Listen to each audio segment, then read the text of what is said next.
Menopause with Paul Rosen. Our diets, our Western diets in America are just really, you just don't realize how poor they really are. What would you say to others who would like to feel better? Sometimes you need to find the instruction. That's where the testing and everything comes in, because without that knowledge, there's no way I could have got to the point where I'm at today. Straight talk about health. And then I start preaching and telling them what I've been doing.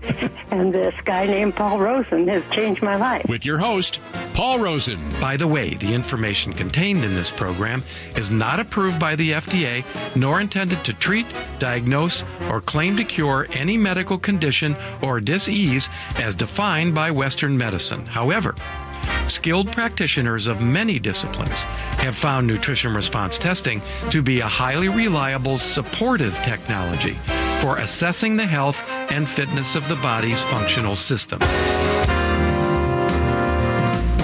Well, Paul, tell us all about this stuff. Hot flashes, night sweats. Are we referring in particular to events that women experience at a certain age? We are. Called menopause. And menopause is a period of years in a normal woman's life in which gradual hormonal changes bring about the shift away from the physical capabilities of childbearing. That's really all it is. The unpleasant symptoms that women have come to associate with menopause are common only in a small group of women in history, Americans and Northern Europeans in general, over the last 75 years. Interesting, huh? So it's not worldwide.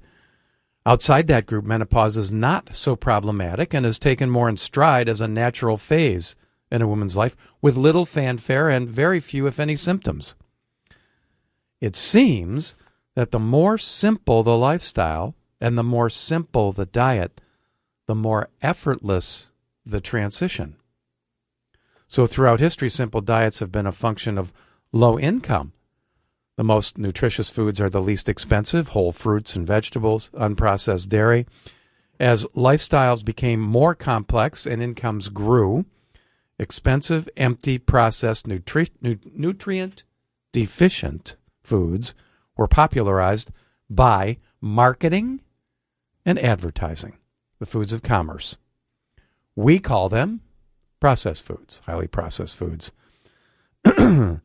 Less need to exercise, more focus on money, greater stress. The basic formula for the rise of most resistant group of diseases in the history of human culture, those are the degenerative diseases, heart disease, cancer, arthritis, diabetes, osteoporosis. These are epidemic in our society. In fact, I just read some statistics that said that 1 in 3 people are beyond obese in the United States. Beyond obese, so we're into a whole new category now. Not just obese, but beyond obese. Even 100 years ago, the diseases I just referred to were very rare. By now, most of us have heard of other societies, very simple societies divorced from this hustle and bustle of the industrial age, where such things. Number one, people live longer, and such complications, especially these hormonal imbalances, just simply don't exist. They don't exist. So the hint here, the major hint here is that the industrialized world and the women who are experiencing it are also experiencing, many of them, an uncomfortable transition from childbearing to non-childbearing years. So let me make sure I understand, Paul. We are talking about at least 2 factors here affecting menopause in women in industrial areas. One is their diets, and the second is maybe environmental factors. Indeed. And we're going to talk about some of those environmental factors and hopefully raise the awareness of folks, and they can start cleaning things up. But the interesting thing is that it was very common, and it started back in the late 1930s with respect to focusing on estrogen as potentially the cause of this disease called menopause. Disease? It's classified, or was classified back then, as a disease? Still is. Yet it's not. No, it's I think that's almost insulting to say that's a disease. It's totally insulting. And the Big Pharma and the American Medical Association and the government agencies in general have basically pitched to women for, decades, convincing them that somehow their bodies are letting them down and they need the big pharma to be able to survive, right? Without this hormone replacement approach, then it's big trouble for them. And really, it's not true. It's not true, and it's never been true. Unfortunately, that particular approach basically takes responsibility away from women's abilities and potential to deal with this on their own, safely, naturally, and effectively. Based on what you're saying, Paul, then HRT, or hormone replacement therapy, is a fairly new phenomenon. Is that right? Well, yeah, within the last 70 plus years. Right, and I would put that into the realm of modern history. So basically what women are being sold, is that you can mitigate the effects of menopause by taking medication. Is that right? Exactly. So let's take a look at the history just a bit. So in 1938, there was a discovery of something called DES by a Charles Dobbs. DES was supposed to be the first synthetic estrogen. Dobbs first thought DES would solve the problems of menopause, but the American Medical Association immediately began to make extravagant predictions for preventing miscarriages and solving all problems of pregnancy as well. After many years, DES was being prescribed for a safe pregnancy and to prevent miscarriages, and that was promoted every day, every week, 365. So again, let's make sure I understand. DES was originally promoted as a means of mitigating menopause, is that right? By replacing lost estrogen? That was the idea, but ultimately it was expanded to act as something that will help you have a safe pregnancy. All kinds, yes, a safe pregnancy or the addressing miscarriage as well. So would it have gone then in use from middle-aged women to women of all ages? Indeed. What a wonderful business model. Huh? Well, not so much if you're one of those women having trouble because you're taking these medications. After many years, DES was being prescribed for a safe pregnancy and to prevent miscarriages. By 1960, it was found that between 60 and 90% of DES daughters had abnormal sex organs, leading to high rates of infertility, miscarriages, and cervical cancer. Exactly the types of things that they were trying to treat, which is very common for medications, and we've talked about that. The side effects are basically the same symptoms that the drug is meant to resolve, right? DES sons commonly had testicular dysfunction and were often sterile. As for the mothers who had taken DES, their risk of breast cancer had been increased by 40%.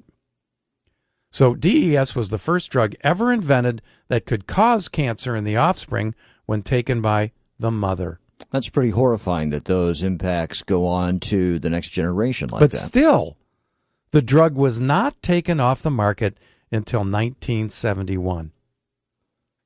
And that was because by that time, they didn't need DES anymore because ERT, estrogen replacement therapy, as opposed to HRT, which is a broader umbrella, hormone replacement therapy, many different types of hormones, right? ERT was often running. So here's the history behind estrogen replacement. So a guy by the name of Robert Wilson basically wrote a book called The Feminine Forever, 1966 bestseller. He was a New York gynecologist. And Wilson's thesis was that menopause is an estrogen deficiency disease.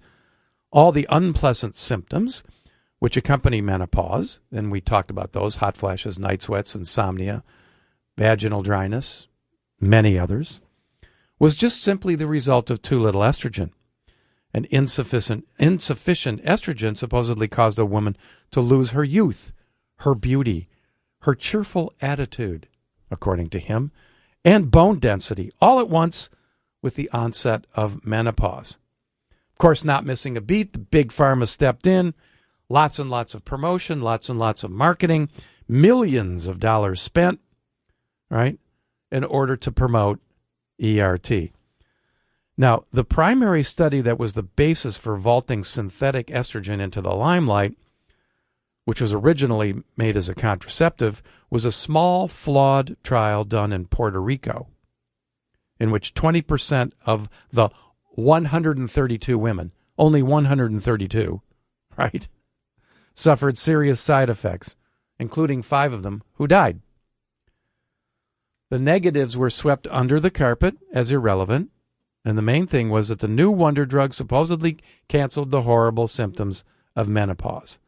The FDA approved, and throughout 1964 and 65, fueled by, again, advertising power of the biggest clients, including magazines like Vogue, Cosmopolitan, and Good Housekeeping, proclaimed the breakthrough that would finally set women free.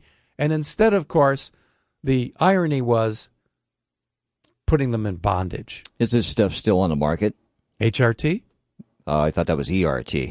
ERT is HRT, hormone replacement therapy, is the big, broad umbrella. Okay, so it all takes in different types of hormones might be used to do one thing or another. Right. Not just estrogen, but progesterone and testosterone and other types of things.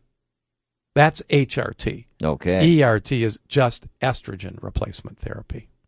And you were speaking of a specific product that was out there in the early 60s.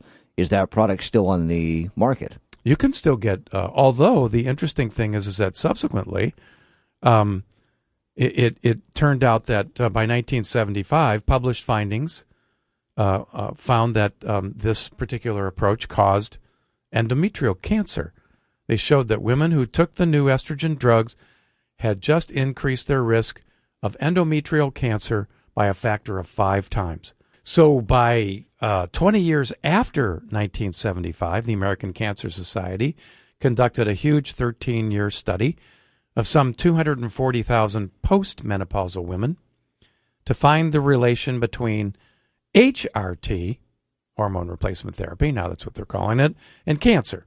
Their findings, 40% higher incidence of ovarian cancer. After 11 years of use, the figure went to 70%.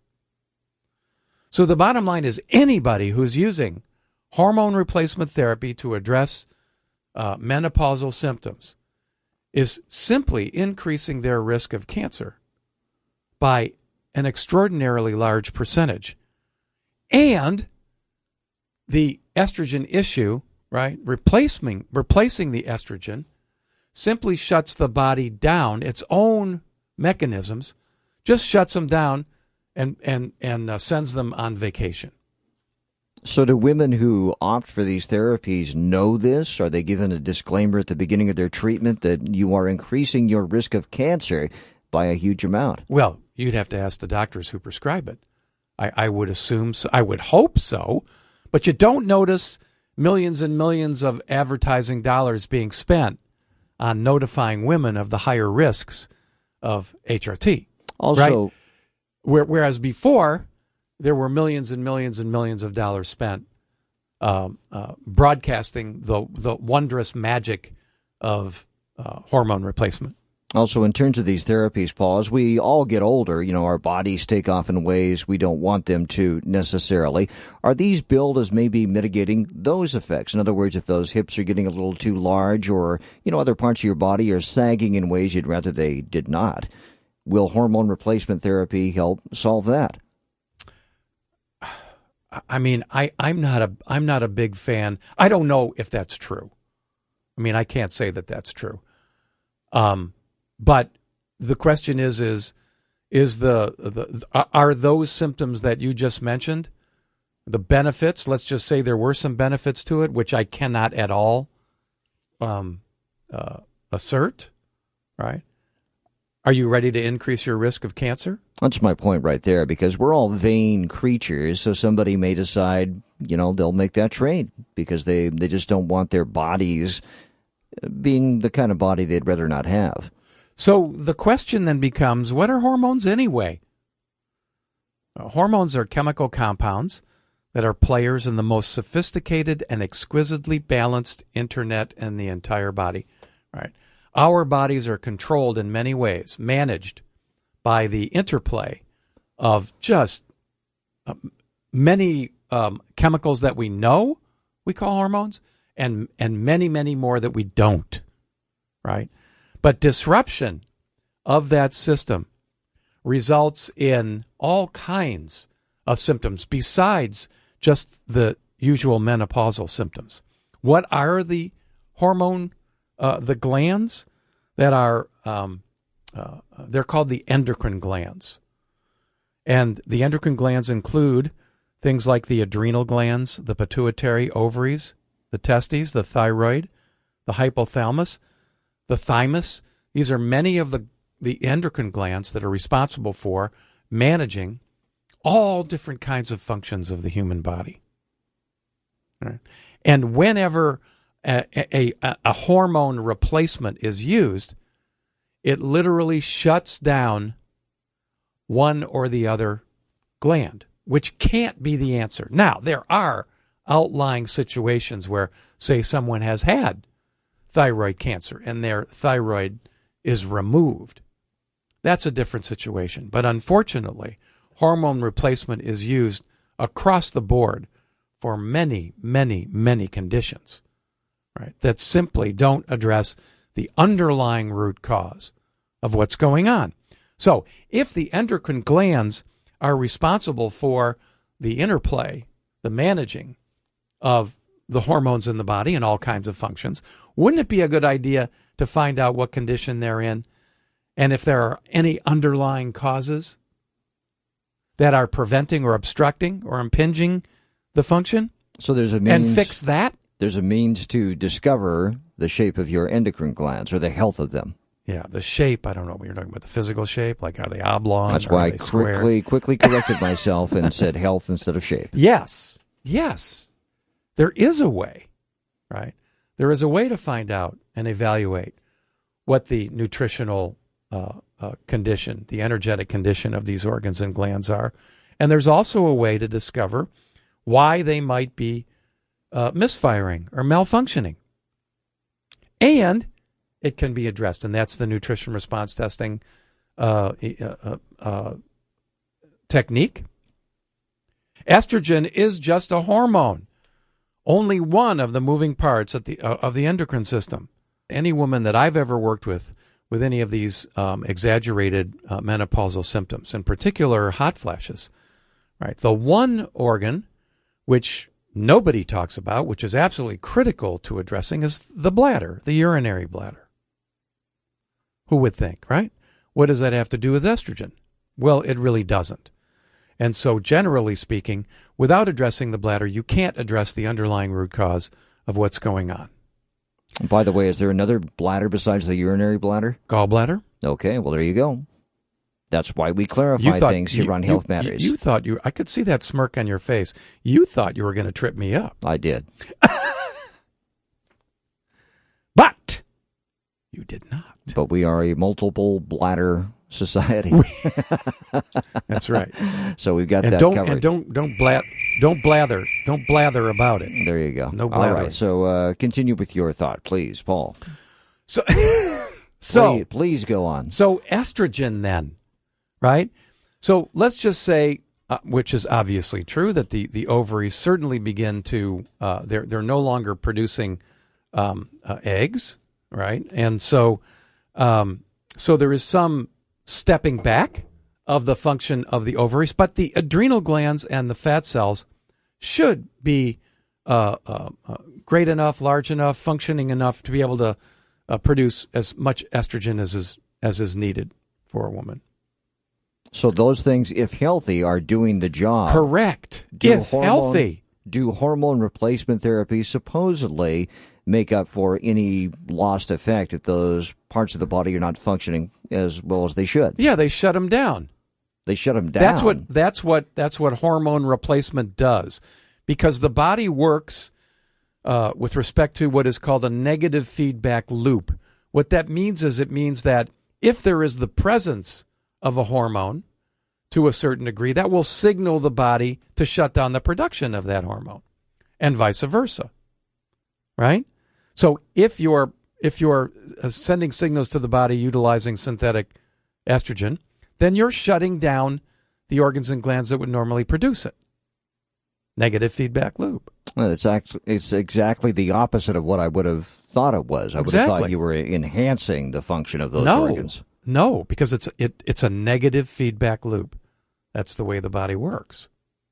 So, number one, why would you want to incur the obvious and proven increase in the risks of cancer, stroke, and heart disease by utilizing these synthetic hormones, right?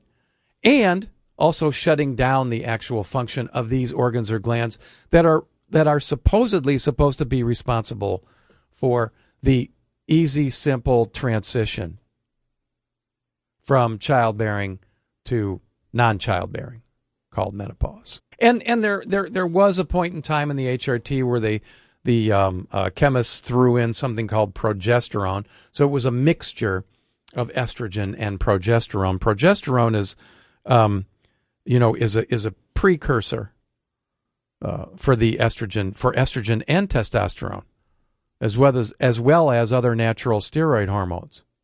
Are these treatments becoming more sophisticated as we go along? And by that I mean, are they advertising themselves as being newer, better than those of days gone by?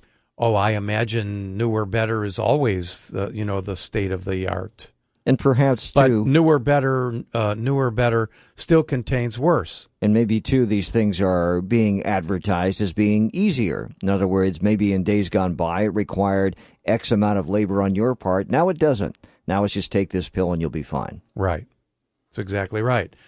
And so how does the estrogen balance, how is that obstructed in the first place? I mean, is this just at the time that this transition takes place? Or is there something that's happening beforehand? I'm guessing beforehand. Correct. I'm guessing it's how we abuse our bodies at every period of our lives through bad nutrition and also through environmental factors. So the estrogen basically is disrupted, becomes unbalanced very early on in not just women but men as well, due to the over-refined diets that we as Americans generally consume, right?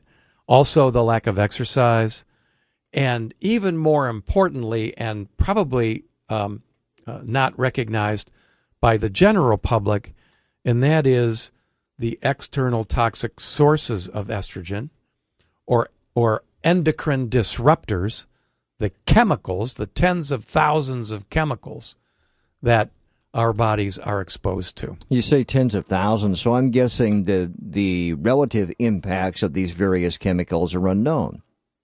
You know, if you have that many chemicals working on you being us, how do we know what's worse? I mean, we know we don't want to expose ourselves to plutonium necessarily, but there must be, certain chemicals in our daily lives, in our homes, and the cleaning products we use that are doing us no good.